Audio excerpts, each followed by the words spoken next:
drives the ball in the air and a brilliant catch. Keep up with all the cricket action with the Test Match Special podcast. And he's hit it clean as a whistle back over the long leg boundary. Exclusive interviews and in-depth analysis on every series. That batting lineup can stand up with the best in the world of any country. Then he goes and bowls to Butler. That must have gone, surely. The Test Match Special podcast. Listen on BBC Sounds. BBC Sounds. Music, radio, podcasts.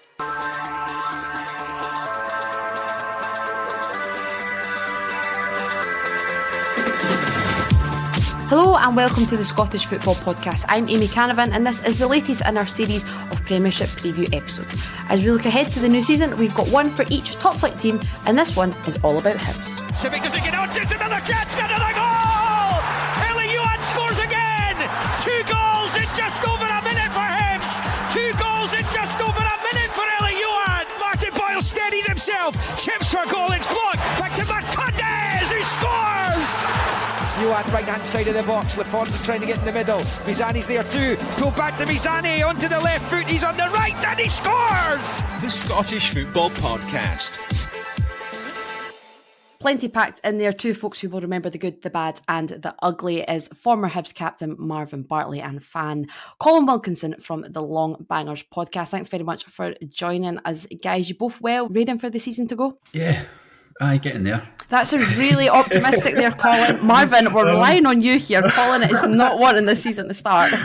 Colin, man. You're taking the energy out of the room. No, listen, as always, you're optimistic when you're a Hibs fan, you know, when it's kind of the summer. Maybe when the time the season ends, I'll be a bit more like Colin, but hope for a better one this season, Amy. Come on, Colin, it can't go much worse, can it? No, it can't. That's the optimism, isn't it? It can't be worse than last season. So that's the aim. And in case anyone can't remember exactly what last season looked like, let's have a quick little run through and summarise the last campaign for the Hibs. The season started in humiliating circumstances with a 2-1 defeat at Andorran side Inter d'Escaldes in Conference League qualifying, but a 6-1 home win was followed up by an impressive 5-3 aggregate victory over Swiss side Luzern before an 8-0 aggregate defeat by Aston Villa. The league began with 3 defeats in a row, the last one of which at home to Livingston saw manager Lee Johnson relieved of his duties, with former Central Coast Mariners boss Nick Montgomery appointed to succeed him. They then narrowly lost the League Cup semi-final to Aberdeen, but struggled for consistency. There was the loss to Rangers in the Scottish Cup quarter-final, and after missing out on the top 6, Montgomery was sacked after just 8 months in the job. David Gray was then put in charge on an interim basis and guided them to an 8th place finish on 46 points. Not long after the season finished, he was appointed as head coach on a permanent basis. Martin Boyle and Maisa Malida were their joint top scorers, and Jordan Abita was their player of the year. Plenty jam-packed in there, Colin. Maybe we can understand why you were a little bit downbeat. Aye. In a word, how would you sum up last season then? Oh, in one word, dreadful. Last season, yeah, it was not enjoyable at all. Trying to forget it, and then you just reminded me of all it. You're welcome. You're welcome. It's what I'm here to do. Marvin, you've already been the optimistic soul on this podcast. Not hard when we're on with Colin. How would you sum last season up? Yeah, if it was one more kind of inconsistent, I think that's probably the best way I can put it nicely. I think, you know, as a Hibs supporter, expected a lot more, especially with the investment that's kind of gone in. But yeah, inconsistent would be the word that I'd go for, Amy. Marvin sort of touches on it there, Colin. When this time last season, there was a lot of transfers coming in. There was obviously the European run, which everyone was really looking forward to. What were the expectations for the season ahead that was last campaign, obviously? I think and that might be why I'm so downbeat. I think my expectations were high last season, like maybe push for third place at that level, and actually the European run, apart from that embarrassing one in the first game, it was okay. Obita's got support in the middle from Deutsch. He doesn't need it. It's absolutely brilliant from Jordan Obita. He stayed calm, he stayed composed, and he slots it past the goalkeeper to score an absolutely huge goal for Hibernian in the Europa Conference League. They were hammered with Villa, but you know they got to the semi-finals, I think, in the end. So my expectations were high, and then it just sort of fell off a cliff. You know, it was really, really quite poor in the end. I know we only just missed out in top 6, but when we were in the bottom 6, we were inconsistent, to use Marvin's word again, in the bottom 6. So it was just poor. Far too many draws last season. That was the one thing that was consistent. Like, if you look at the amount of draws we had, if we could have turned some of them into wins, then we would have been in there in the mix. But yeah, didn't score enough, let too many in. Simple as that. It wasn't enjoyable. Marvin, when you're on the inside, that word inconsistent, just how challenging is that to overcome? That must be one of the most dreaded words, though, because you know that it's not going the way that you want it to go, but bucking that trend, so to speak, just how much of an impact will that have had on the players, you know, because the noise from outside was loud, because as Colin, like many other Hibs fans, did have high expectations last season. And I think when you look at the league table in general, and you maybe look at the standard across the division, that was certainly a season that Hibs probably should have been pushing for third. Yeah, listen, the noise is right to be loud when you play for a club the size of Hibs. You know, I did it for 4 years. If you're going to be affected by the noise outside of things, then you're probably at the wrong football club. I spoke about inconsistency there on the pitch, but you have to be consistent with what you're doing off the pitch, and that will lead to consistency on the pitch. And sometimes players just don't do that. I think there's a disengagement, or there's a bigger disengagement now than when I was a player between kind of club and fans, and it just doesn't seem the same. And the way you get that back is by winning games of football. Colin supported Hibs a lot longer than I have, but definitely when I was there as a player, we went into every game believing we could win it. And if we did lose, you know, we gave 100% effort. There were very few times during that 4 years where I can think back to where, you know, we lost a game of football and I felt, you know, we really didn't show up. Listen, people would have bad games, but the effort levels were 100%. And if you lose games of football, there's a right way to lose games. I felt watching Hibs last season that they were drawing games or losing games, and I didn't see the effort across the pitch, across the board. And that isn't acceptable, as I said, for a club of that size. Without being disrespectful, they should be in the top 6. And that's not being disrespectful to anyone else who's finished, you know, within those places. The club has spent a lot of money. They've invested a lot of money. So, yeah, pushing 3rd, 4th place, that should be where the club are at. You know, finishing in 8th place and then losing out on the top 6 last game of the season, it should never have been going down to that, Amy. And that's unacceptable. So, you know, as players, you back them to go again, but they need to understand what they need to achieve. You know, it's that simple. Nothing outside of that top 6 is acceptable for a club of that size. Don't worry, Colin, we're not going to keep going on about last season. One final question on last season. Out of a score of a 10, what would you give Hibs' season last season? 3. Let's move on to this season. Hopefully we can get somewhere higher than 3. Right, on a scale of 1 to 10 then, Colin, how optimistic are you feeling going into this new season and why? No, at the moment I'm sitting at about 6 or 7, I think, at the moment, just because we've got the new manager and he knows what Marvin's saying there about the first couple of signings he's made. He's talked about the character of players as well, and I think that's what, like that team that Marvin played in, that's what it was full of, and we've kind of lost that. And I'm hoping that obviously the new manager has found, he's aware of that, and that's what he's identifying as important as them being good at football, because we do need that. And there is a lot of talk of disengagement and fans not being happy, obviously, including myself, as you've picked up. But winning games will bring them back, but you do have that attachment to a team, and we've got that. We've had that in the past with that team Marvin was in, but with others as well. And having players with character is a big part of that. So I'm getting optimistic. You touched on it there, pal, the appointment of David Gray.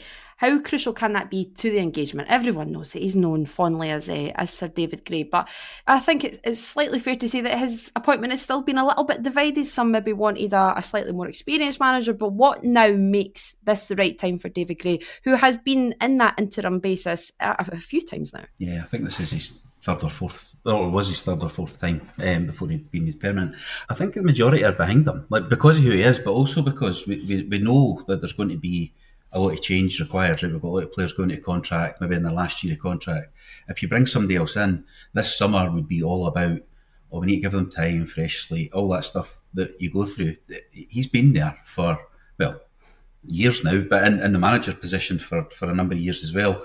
And he knows all the players already, so it's jumped us ahead a few weeks. We're not sitting at the end of the window going, right, we already know we need to get rid of all of them. The manager's now worked it out. He already knows. So I think we're a few weeks ahead of where we might have been. Marvin, you know David Gray. What can he bring to this role? His commitment, his love for the club, which is, that's never been in any doubt. But how can he rejuvenate what has been, as Colin has touched on, a disappointing season or two for the Edinburgh club? Yeah, I think he'll put demands on the players. And listen, that's not to say that any manager who's been there recently hasn't done so. But Dave's been out there on the pitch and he understands the demands and he understands what you have to do. He understands what you have to do day in, day out to be successful at that football club. So I think that's a massive help. Also had Eddie May in there, someone who's been in and around it for an awfully long time, someone to lean on for kind of that experience. I think it's a very, very good pairing. But Amy, I would say demands. That was the one thing when I went into that football club, coming up from England. And listen, it's no secret, people down in England look on Scottish football as if it's, Sunday League, etc., etc. And I felt that Hibs have signed too many players that maybe came with that attitude. When you come with that attitude and you realise that it's not that, and it is physically demanding, and it is a lot tougher than you expected, it's very, very difficult to then fit that mentality and that mindset. Very difficult. And before you know it, you're on a losing run, or you're not winning games of football, and all of a sudden the fans are on your back, because it's a wonderful, stadium to go and see. When I went to Easter Road, absolutely fantastic. Went to HTC, the training ground, absolutely fantastic. But you have to perform. That's the biggest thing. You have to perform. And if you come with that wrong mindset, you think Scottish football is going to be easy, you find yourself in 7th, 8th, 9th place, and all of a sudden the fans are on your back. Then it's not a nice place to be, and rightfully so. So listen, David will remind them week in, week out that there are demands, and these are standards that we have to set, win, lose or draw.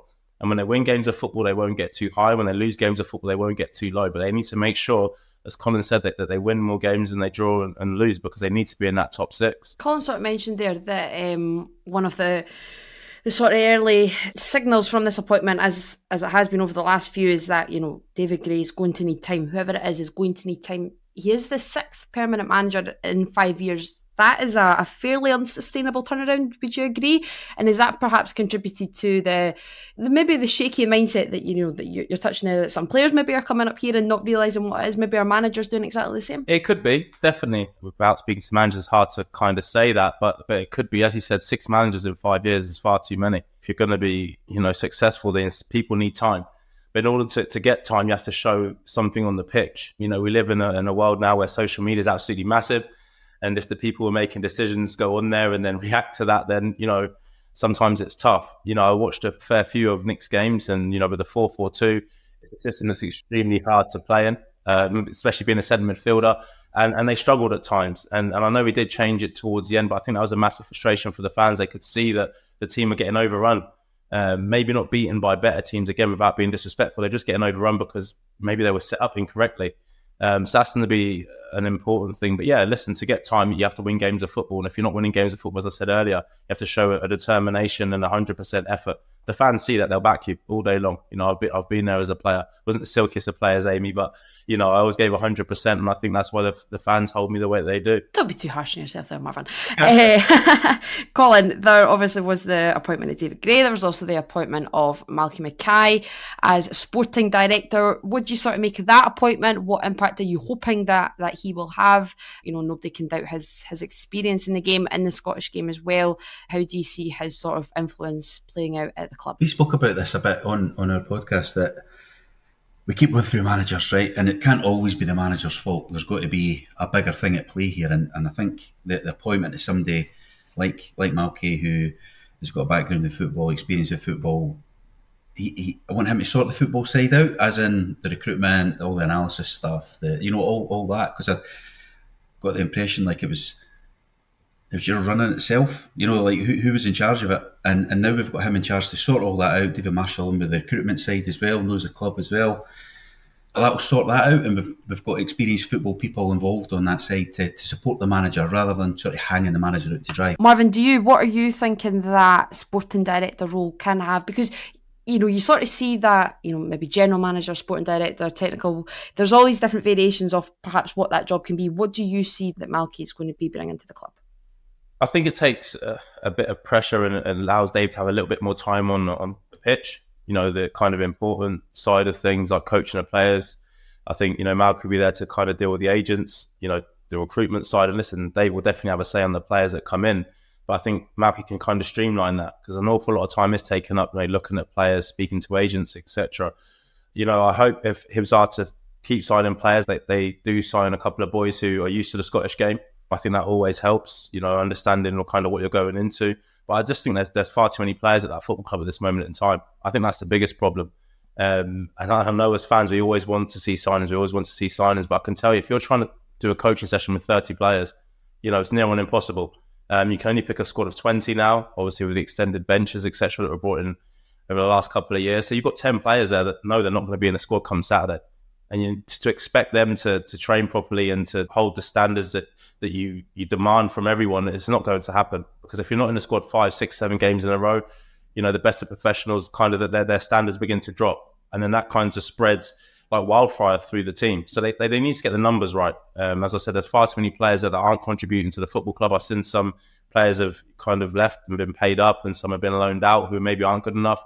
But yeah, I think they need to get the squad down to a manageable size and have more quality than, looking at quantity. A few players have already left, Colin. It wouldn't be a Hibs podcast if we didn't touch on the exits of Lewis Stevenson, Paul Hanlon, and of course David Marshall as well. But the first two in particular, Stevenson and Hanlon, is going to be right strange for me not seeing Hibs with Stevenson and Hanlon. So goodness knows how you must be feeling about this. I know it's a long time, but they'll be missed. They were great players, but they'll be brilliant for Wraith Rovers. And I know it's not a Wraith Rovers podcast. They'll be excellent down there. But I think what you would find with a lot of the fans is, like, if something went wrong, it was like they would get the blame a lot of the time, just because they were almost like they were always there. So in a way, it's nice to have a clean break. But I wish them well. They're club legends as well. So I hope they do well. Marvin, I wouldn't like to starve you with a wee opportunity as ever to have a word on the pair. They must have been all right to have in the dressing room. Yeah, they were. They're absolutely vital. And a lot of the things that the fans don't see, those two boys led by example. They're kind of the ones who let me know exactly what was demanded of everyone in an Edinburgh derby. Talk about standards in training. Those two constantly out there. If they weren't training on the Monday because they played on the Saturday, they'd still be out there watching and offering advice. And that stuff for me is invaluable. They're a huge miss. As Colin said there, it always happens to players. If you've been there for a long time, things don't go right. Oh, we should replace this player. We should replace that player. Maybe it was the right time because kind of they are getting to that sort of age now. But Louis Stevenson saw for an awful lot of left backs before Abita came in and kind of cemented his place in there. But as I said, those two players off the pitch are absolutely massive. And they really taught me what Hibs were about. And we put an awful lot of success down to the 4 years that I had at the club, definitely down to them. And not always saying on the playing side of things, but on the non-playing side of things. And that's something that they need to get right. They need to get people within that club and within that change room who understand it, because you can't just have people who, float into games thinking, oh, it's just an Edinburgh derby. It's not just an Edinburgh derby, it's a must-win game. As I said, if you're not going to win it, put 100% effort in, and those two boys always did that. I like the words there, Colin, that you used, a clean slate. What changes would you like to see this season then? With the exits of Stevenson and Hanlon, some defenders have been brought in, well needed. Goalkeeper as well, obviously with David Marshall's exit. Hibs are beginning to bring in some new signings, but what would you like to see change this season, and what would you like to see from the boys that have already came in? I'd still like a central midfielder to come in that sort of dominates games, like properly, consistently, dictates the pace of a game, and I'm hoping to get one of them. What I'm hoping for is that we become consistent. What we need, right, is to beat, and this is going to sound a wee bit disrespectful, so apologies to whoever might think they're included, beat the bottom six. Right? And I know we were bottom six and we've been bottom six, but if you beat the bottom six, you finish third or fourth. Like, it's just, you don't need to worry about what the results are in the other games. If you consistently beat the bottom 6 or 7 teams in the league, you'll be third or fourth. And that's what I'd like us to start doing. We throw so many points away. I mentioned the amount of draws in these games. 2-2. We had about 8 2-2 draws last season. And most of them for winning positions. And it's almost like start winning those. That's what I want this team that's being built to start delivering. And I know that's maybe a low expectation, because it's like a lot of fans want to beat Rangers, Celtic, and obviously Hearts. So they are. But if you beat the bottom 6, 7. You're golden. Is this allowed to be somewhat of a transition season then, or does it have to be, I think David Gray said it himself, that what constitutes a successful season at Hibs is, getting a European finish and getting a trophy.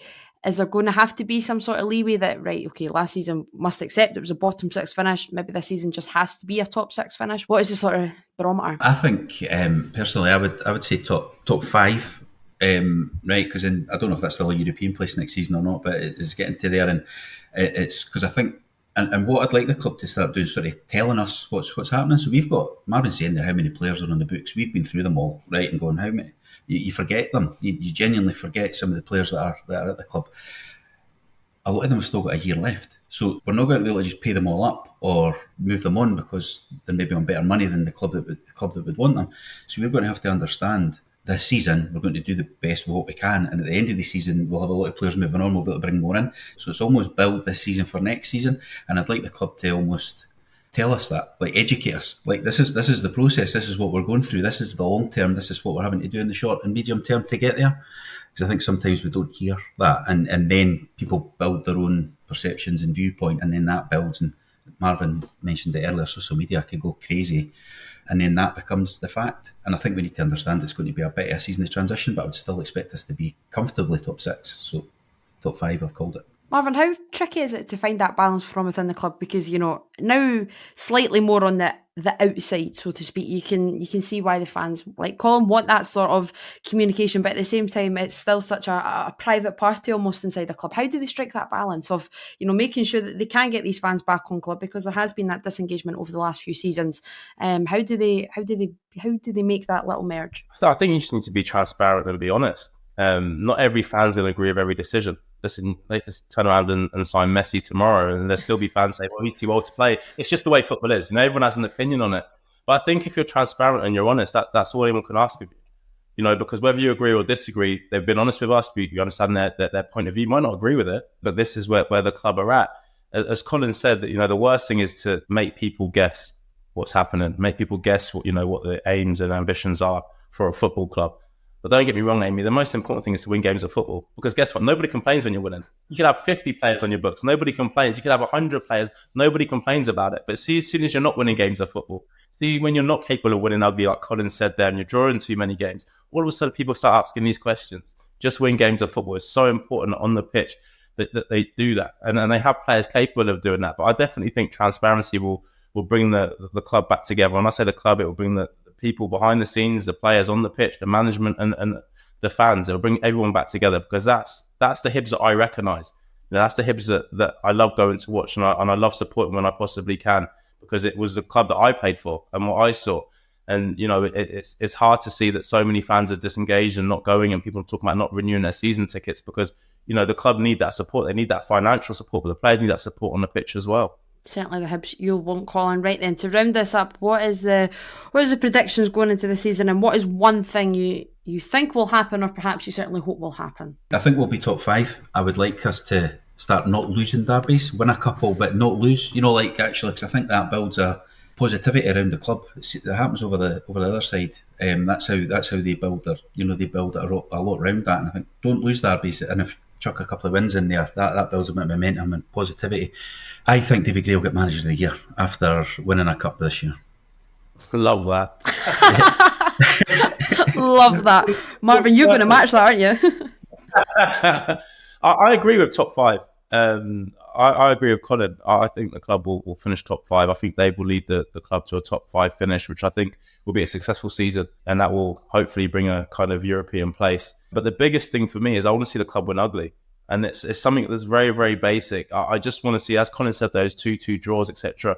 I just felt that Hibs were back to a place about the Hibs that I heard when I came in, and, you know, it's almost like they could be bullied out of winning games of football. I want to see them win ugly. I want to see them stand up to teams coming and being physical against them. And listen, we all want to see free-flowing football, as I said before, but win a couple of games ugly. There's nothing better than going home and seeing your team grind out a 1-0 win, and, you know, people throwing their bodies on the line and blocking things. And you go home and say, do you know what? That's my team. That is my team. And that's what I want to see. I think that's what they need to do. Players need to put their bodies on the line, you know, go at 100% and win a couple of games ugly. That's a better finish than it was a start. Thank you, Marvin and Colin, for joining us. It couldn't have got any worse, to be honest, could it? Don't forget, we'll have preview episodes dedicated to each Premiership team, so make sure that you're across everything you need to know as we head into the new season. Subscribe to the Scottish Football Podcast on BBC Sounds and have push notifications turned on in your phone settings. Until next time, take care, and we'll see you soon. For everything you need to know about your team this season, download the BBC Sport app. All the latest news, goal updates, stats and scores, and and insight and analysis. Just select your club to get the biggest stories and best content at your fingertips. What a result. Download the BBC Sport app for everything you need to know about your team this season.